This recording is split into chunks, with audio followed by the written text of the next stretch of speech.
અંકલેશ્વર નર્મદા મૈયા bridge ઉપર આપઘાત કરવા પહોંચેલા યુવકને રાહદારીઓએ બચાવ્યો હતો। ગત રાત્રિના એક ઇસમ નર્મદા નદીમાં કૂદવાનો પ્રયાસ કરી રહ્યો હતો। દરમિયાન સ્થાનિક રાહદારી વાહન ચાલક જોઈ જતા યુવક પાસે જતા તેને પાસે ન આવવા ચેતવી કૂદવા જતા યુવકને પકડી બચાવી લીધો હતો। નર્મદા મૈયા બ્રિજ ઉપર જાળી લગાવવાની જાહેરાત બાદ હજુ કામગીરી ન થતાં શું આ સિલસિલો હજુ યથાવત રહેશે? અંકલેશ્વર પાલિકાના અડધર વહીવટ અને ભ્રષ્ટાચારનો વધુ એક મામલો સામે આવ્યો છે। મામલો 2013-14ના વર્ષનો છે, જેની વિગતો ચોંકાવનારી છે।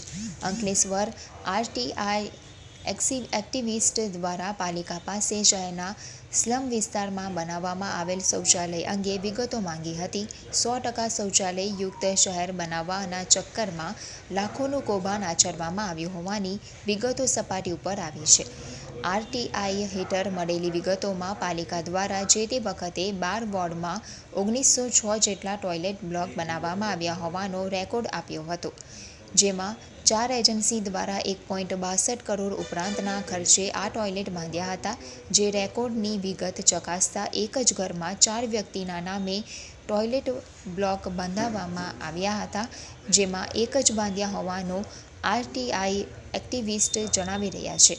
તો એક જ મકાનના સરનામા ઉપર એક મોદી અને એક વસાવા સમાજના વ્યક્તિ ફાળવવામાં આવ્યા છે, જેવા અનેક દાખલા જોવા મળ્યા હતા, જેમાં 98 જેટલા કિસ્સા પ્રાથમિક તપાસમાં આરટીઆઈ એક્ટિવિસ્ટે સામે આવ્યું હોવાનું જણાવ્યું છે। આ ઉપરાંત ટોયલેટ બ્લોકમાં કોઈપણ ધારાધોરણ વગરના મટીરિયલ, દરવાજા, ટોયલેટ ટબ, નળ કનેક્શનથી માંડીને તમામ મટીરિયલ લો લેવલનું વપરાશ કરાયું હોવાનો પણ આક્ષેપ કરવામાં આવ્યો હતો। વધુમાં આ મામલે તાત્કાલિક સમાજ સંગઠન અધિકારીનો પર આક્ષેપ કરાયા હતા કે જે મામલે જે તે વખતે મામલો દબાવી દેવા માટે અધિકારી પાસે સ્વૈચ્છિક રિટાયરમેન્ટ લેવડાવી દેવામાં આવ્યું હતું। આજે આ મામલે 10 વર્ષ બાદ પુનઃ આ મામલો તાજેતરમાં શૌચાલય કૌભાંડને લઈને સામે આવ્યો છે। આ મામલે આરટીઆઈ એક્ટિવિસ્ટ પ્રવીણ મોદી દ્વારા જિલ્લા કલેક્ટર અને જિલ્લા પોલીસ અધિકારીને સમગ્ર ફાઇલ સાથે નિષ્પક્ષ તપાસ કરવા અને કૌભાંડમાં થયેલ લાખો રૂપિયાની ગોબાચારી અંગે મનરેગા કૌભાંડ જેમ ઊંડાણપૂર્વક તપાસ કરી દોષિતો સામે પગલાં ભરવામાં આવે તે માટે કવાયત શરૂ કરી છે। અત્રે ઉલ્લેખનીય છે કે હાલમાં પાલિકા વિપક્ષ દ્વારા પણ આઇકોનિક રોડ બાબતે ભ્રષ્ટાચારના આક્ષેપ કર્યો છે। આ વચ્ચે પાલિકા વારંવાર ભ્રષ્ટાચાર મામલાને લઈને હવે પાલિકા વહીવટદારો સામે સવાલ ઉઠી રહ્યા છે, ત્યારે પાલિકા સત્તા પક્ષ પર વારંવાર ઉઠી રહેલા સવાલો જોતા શાસક પક્ષ દ્વારા ખુરશી મળતા જ પોતાના ખિસ્સા ભરવા સિવાય કંઈ જ કરવામાં આવ્યું ન હોવાનું સામે આવી રહ્યું છે। આજે જ પાલિકામાં હાલ પ્રમુખ બદલે તેમના પતિનું રાજ ચાલી રહ્યું હોવાનું ચર્ચાએ જોર પકડ્યું છે। પાલિકા આવી ફાઇલ ચેક કરવા સાથે વહીવટી કામમાં દખલગીરીથી લઈને અનેક નિર્ણયોમાં ફેરફાર કરવા સાથે પાલિકાના સત્તા પક્ષના જ સભ્યો દ્વારા પક્ષની મિટિંગમાં પણ જોરદાર બળાપો કાઢ્યો હતો, ત્યારે ભ્રષ્ટાચારના ઉઠી રહેલા સવાલો વચ્ચે 2013-14ના શૌચાલય કાંડ પુનઃ પાલિકાના પાયા હલાવી મૂકે તો નવાય નહીં। અમોએ આરટીઆઈ અંકલેશ્વર નગરપાલિકામાં કરી હતી અને એની અંદરથી આ બધા ડોક્યુમેન્ટ્સ અમે મેળવેલા હતા। આ ડોક્યુમેન્ટ્સના આધારે અમારી ટીમે આખું સંશોધન કર્યું કે આમાં શું ગોબાચારી થયેલી છે। તો આની જે ગ્રાન્ટ છે સને 2014-15ના વર્ષની અંદર ગુજરાત મ્યુનિસિપલ ફાઇનાન્સ બોર્ડમાંથી શહેરી વિસ્તારોની અંદર જે શૌચાલયો વગરના ગરીબ કુટુંબો જે બીપીએલ હેઠળ આવતા ન હોય તેવા એ તમામ ગરીબ કુટુંબોને એમના રહેઠાણના સ્થળે શૌચાલય બનાવવા આપવાનું સરકારે એવું નક્કી કરવામાં આવેલું હતું અને એના માટેની ગ્રાન્ટ ફાળવવામાં આવી હતી।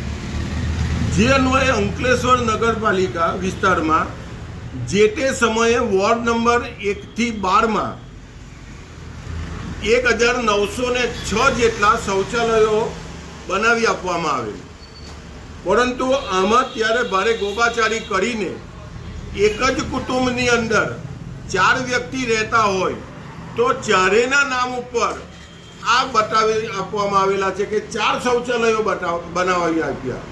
તો એક જ ઘર હોય તો 4 શૌચાલયો કઈ રીતે બનાવી આપે? બીજું કે એની અંદર આ રેકર્ડ ઉપરથી માલુમ પડે છે જ્યારે એક જ મકાન દીઠ એક જ શૌચાલય બનાવવાનું હતું તો પછી 4નો ખર્ચ કેવી રીતે પાડવામાં આવ્યો? એટલે બનાવ્યું 1 અને ખર્ચા ઉડાડ્યા 4ના.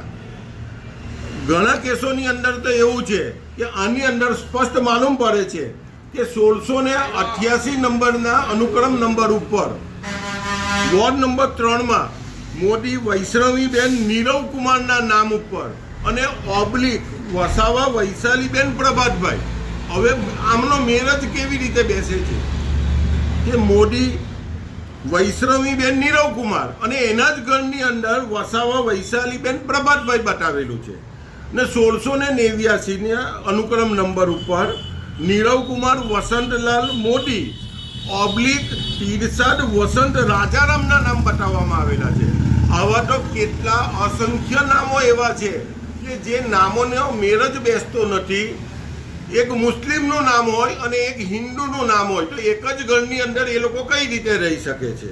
એટલે આ લિસ્ટ જોતા અંકલેશ્વર નગરપાલિકાની અંદર ભારે ગોબાચારી થયેલી હોય એવું સ્પષ્ટ માલુમ પડે છે. ટોટલ કેટલાની કરોડના ને કેટલા બનેલા હતા? આની અંદર 6 એજન્સીઓએ કામ કરેલા છે અને 1,54,201 કરોડ તો 1,54,207 રૂપિયાના કામો થયેલા છે. એમાં 6 એજન્સી છે. એની પહેલી એજન્સી છે આનંદ ખાદી ગ્રામોદ્યોગ ટ્રસ્ટ. એને 21,12,000ના કામ કર્યા છે. નવચેતના વિકાસ ટ્રસ્ટ 67,53,00,000ના કામ કર્યા છે. કામદાર કલ્યાણ મંડળ 21 લાખના કામ કર્યા છે. મહાત્મા ગાંધી ગ્રામ નિર્માણ ટ્રસ્ટ 10,46,000ના કામો કરેલા છે અને વસુંધરા સાર્વજનિક ટ્રસ્ટ 10,47,000 અને છઠ્ઠું છે આનંદ ગ્રામોદ્યોગ ટ્રસ્ટ 21,12,000ના કામ કરેલા છે.